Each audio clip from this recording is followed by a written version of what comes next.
Hello बच्चों, कैसे हैं आप लोग। आज के इस पिता पहचान क्लासेस में मैं लेके आई हूँ आरोह भाग एक। पिछले वीडियो में मैंने दिगंत भाग एक बोल दिया था, जो कि हमारे बिहार बोर्ड के बच्चों का होता है। थोड़ा सा वो जब मैं वीडियो बनाती हूँ तो मैं हेडिंग डालती हूँ तो वो दिगंत रह गया था, तो इस गलती को आप थोड़ा सुधार लीजिएगा। वो वीडियो तो अपलोड हो चुका है, ठीक है बेटा। तो ये आरोह भाग एक क्लास 11 सीबीएसई एनसीईआरटी काव्य खंड आज पार्ट 2 बनाने जा रही हूँ मैं। इसका पार्ट 1 कबीर के पद, जो कहाँ से संकलित है, कबीर वाङ्मय खंड 2 शब्द से, ठीक है। पिछले वीडियो में इसी पार्ट के में मैंने आपको बताया था कवि परिचय और पद परिचय, पूर्ण व्याख्या, जिसमें पद एक की व्याख्या मैंने आपके सामने रखी थी, ठीक है। तो उस पद के माध्यम से इससे संबंधित जो भी बातें थी और कबीर से संबंधित जो बातें थी वो सब मैंने आपको डिटेल से बताई हुई, ठीक है। तो अगर आपने नहीं देखी है तो पहले इसका पार्ट 1 वीडियो आप जरूर देख ले, तब आपको फिर ये और अच्छे से समझ में आएगा। तो मैं सोचती हूँ कि अब मुझे दोहराने की आवश्यकता नहीं है, पहले वीडियो में सारा कुछ क्लियर करके बताया हुआ है।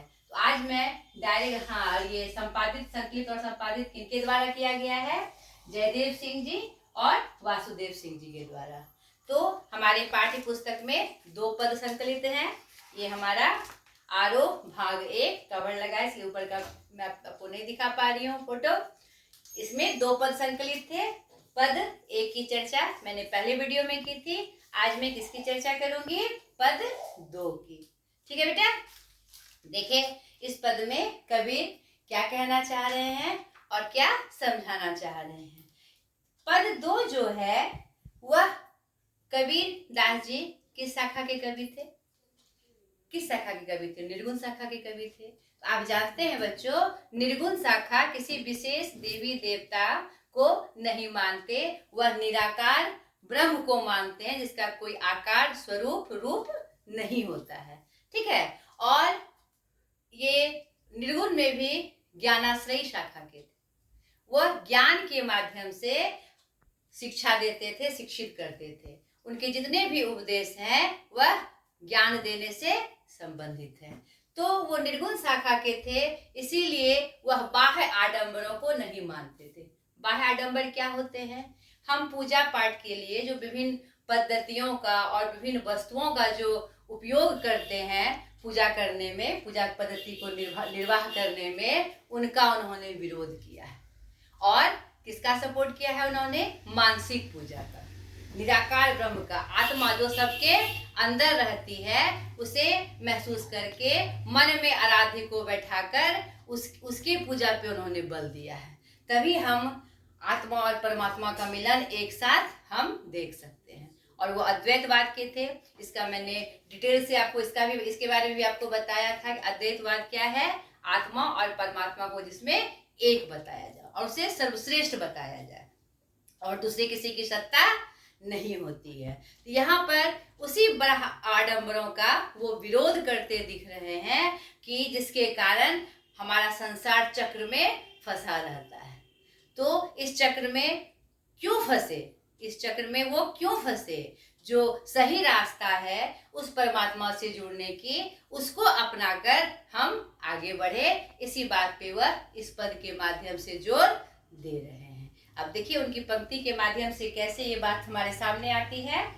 संतो देखत जग बौराना, देखो पूरा जो जग है क्या है, बौराया हुआ, यानी बौखलाया हुआ है। क्यों क्यों बौखलाया हुआ है, सांच कहो तो मारन धावे, झूठे जगपति आना।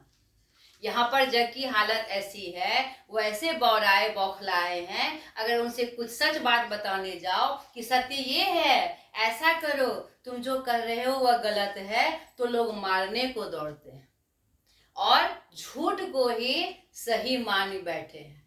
इसीलिए उनको असली शांति नहीं मिल पा रही है, यही संकेत वो कर रहे हैं। नेमी देखा धर्मी देखा, अब देखिए और इसी बात के क्रम में वो और क्या बढ़ा रहे हैं, नेमी देखा धर्मी देखा, नियम करने वाले को भी मैंने देखा और धर्म करने वाले को भी मैंने देखा। प्रात करे स्नाना, जो सुबह सुबह स्नान करके तैयार हो जाते हैं पूजा पाठ के लिए। आत्म मारी पखान नहीं पूजे, आत्मा को मारकर, अपनी आत्मा को मारकर किसको पूज रहे हैं? पत्थर को पूज रहे हैं। मैंने क्या देखा कि सवेरे सवेरे स्नान करके अपनी आत्मा को ध्यान ना देकर, यानी आत्मा को मारकर किसे पूज रहे हैं? पत्थर को पूज रहे हैं। अपने अंदर के भगवान को वो नहीं देख रहे हैं। उनमें कछु नहीं ज्ञाना। क्या उनमें ज्ञान है? जो उनके अंदर आत्मा बैठा हुआ है, उसके माध्यम से उसको पहचान कर अगर हम ध्यान करें, मनन करें, पूजन करें तो परमात्मा से हमारी साक्षात्कार हो सकती है। लेकिन वो ऐसा नहीं कर रहे हैं। बहुतक देखा पीर औलिया, पढ़े किताब पुराना। मैंने बहुत सारे पीर को देखा, औलिया बड़े बड़े संतों औलिया रूपी संत को देखा जो कि किताब, बड़े बड़े किताब पढ़ते हैं, बड़े बड़े बखान पढ़ते हैं, कुरान पढ़ते हैं।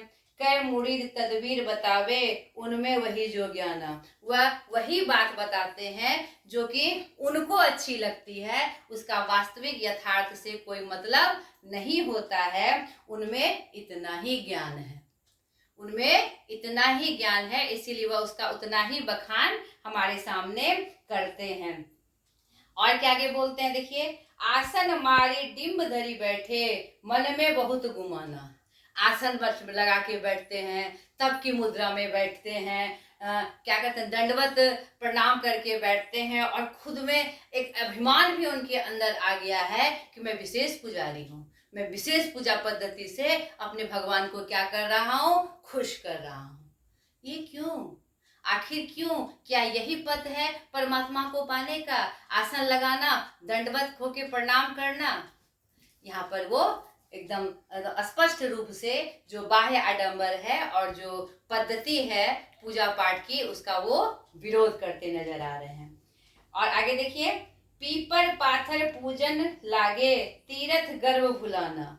पीपर को पूजते यानी पेड़ पौधों को पूजते हैं, पत्थर को पूजने लगे हैं और तीर्थ करके खुद में क्या करते हैं? गर्व महसूस करते हैं। हाँ, मैंने ये तीर्थ किया, मैंने वो तीर्थ की, अब मुझसे बड़ा कोई आदमी नहीं है। ये क्यों?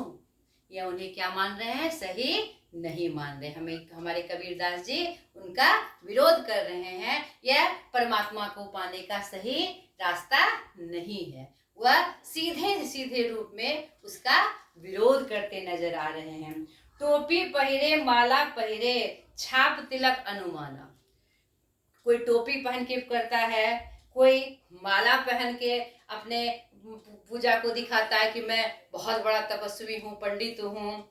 छाप तिलक अनुमाना, और तिलक लगाकर अपने आप में क्या का अनुमान लगा रहे हैं कि मैं बहुत बड़ा पंडित हूँ, और वह अनुमान लगा रहे हैं कि इसी के माध्यम से मैं परमात्मा का सच्चा भक्त बन गया हूँ। ठीक है, आगे इसी संदर्भ में और उनकी पंक्ति देखिए, साखी शब्द ही गावत भूले, आत्म खबरी न जाना।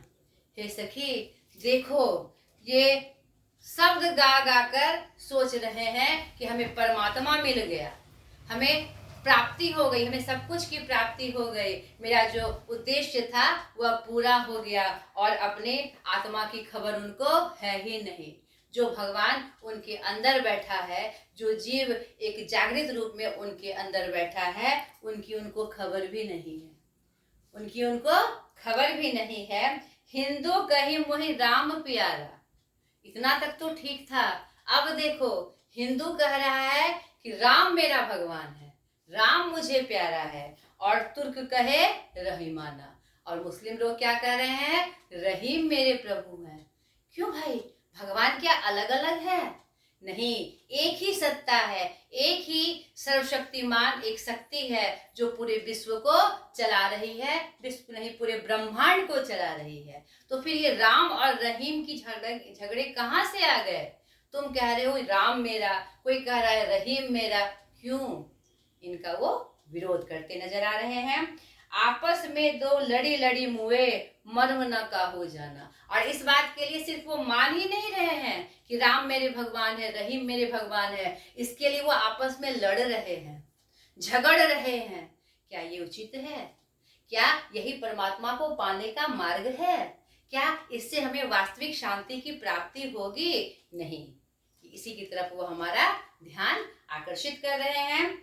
घर घर मंत्र देत फिरत है, महिमा के अभिमाना। उस पंडितों पर वह कटाक्ष करते हुए इस पंक्ति के माध्यम से दिखा रहे हैं कि घर घर मंत्र देते फिरता है कि मैं श्रेष्ठ हूँ, मेरी पूजा पद्धति श्रेष्ठ है, मैं जो मंत्र बोल रहा हूँ यह पूजा की विशेष विधि है, मैं जो बोलूँगा वही सही होगा, यही पूजा की पद्धति उचित होगी, आदि आदि आदि। तो इनका वो सीधे रूप में क्या कह रहे हैं? यह गलत है, यह उचित नहीं है, यह परमात्मा को पाने का सही वे यानी रास्ता नहीं है। ठीक है। गुरु के सहित सिक्खे सब बूढ़े, अंत काल पहचाना। गुरु क्या है? गुरु ने जो ज्ञान दिया उसको भूलकर वह बाह्य आडंबर में पड़े हुए हैं, वह खुद को पहचान ही नहीं पा रहे हैं कि उनकी अपनी आत्मशक्ति क्या है। उनके अंदर की जो आत्मशक्ति है वह उसको नहीं पहचान पा रहे हैं और बाह्य आडंबरों के चक्कर में भूलकर वह सोच रहे हैं कि वही श्रेष्ठ रीति है। ठीक है, वही श्रेष्ठ रीति है। और ऐसा करते करते उनका पूरा जीवन बीत जाता है और अंत काल वो पछताते हैं, अरे ऐसा तो नहीं होना था। तब तक समय हाथ से निकल जाता है, उनकी अवस्था ढल जाती है और वह कुछ नहीं कर सकते। ठीक है, आगे देखिए। कहे कबीर सुनो हो संतो, ई सब मर्म भुलाना, केतिक कहो कहा नहीं माने, सहजे सहज समाना। अंत में अपने निर्गुण भक्ति का उच्च स्थापन करके वो कह रहे हैं कि हे संतों सुनो, कबीर कह रहा है। क्या कह रहा है? इस सब धर्म में जो हम भुलाए हुए हैं कि ये मेरा राम है, ये मेरा रहीम है, ये मेरे गुरु गोविंद है, ये मेरे क्या कहते हैं चर्च के गुरु हैं, वाहे गुरु हैं, ये मेरे क्या कहते हैं ईशा मसीह हैं। ये सब धर्म में भुलाना नहीं है। एक ही परमात्मा है, एक ही सर्वशक्तिमान है, उसका ध्यान करो और ऐसा रास्ता अपनाओ जिससे उनके सही रूप से उनकी प्राप्ति हो। कितना भी लोग कुछ कहे, उनके बातों में भुलाओ मत, अब भटको मत। अपने आत्मशक्ति को पहचानो कि तुम्हारे अंदर की शक्ति क्या है, तुम्हारे अंदर में क्या समाहित है, और सहज होकर, एक समान होकर, एक बनकर भगवत प्राप्ति के लिए प्रयास करो। ठीक है बच्चों, इसमें विशेष ज्यादा कुछ नहीं था। इसमें क्या देखा हमने कि पूरी पंक्ति में, दूसरे पद की पूरी पंक्ति में हमारे कबीरदास जी बाह्य आडंबरों का विरोध कर रहे हैं। जो हम पद्धति जो अपनाते हैं धर्म के अनुष्ठान को लेकर, धर्म की प्राप्ति को लेकर, नहीं, जो विधान हम अपनाते हैं उनका उन्होंने क्या किया है? विरोध किया। उस विधान का पर्पस क्या है? प्रभु को पाना। तो उन्होंने कहा क्या जो अपना रहे हैं हम, जिस पंक्ति के माध्यम से उन्होंने उदाहरण दिए हैं, क्या वह मार्ग सही है उस प्रभु को पाने का? ठीक है बेटा, आशा करती हूँ आपको ये समझ में आया होगा। दोनों पद की व्याख्या मैंने पूर्ण रूप से कर दी। मैंने कवि का परिचय भी पूरे विस्तार से आपको दे दिया, डिटेल से आपको दे दिया। तो आप मेरे दोनों वीडियो को देखें और समझने की कोशिश करें। और अगले वीडियो में मैं आऊँगी इसके प्रश्न अभ्यास को लेकर।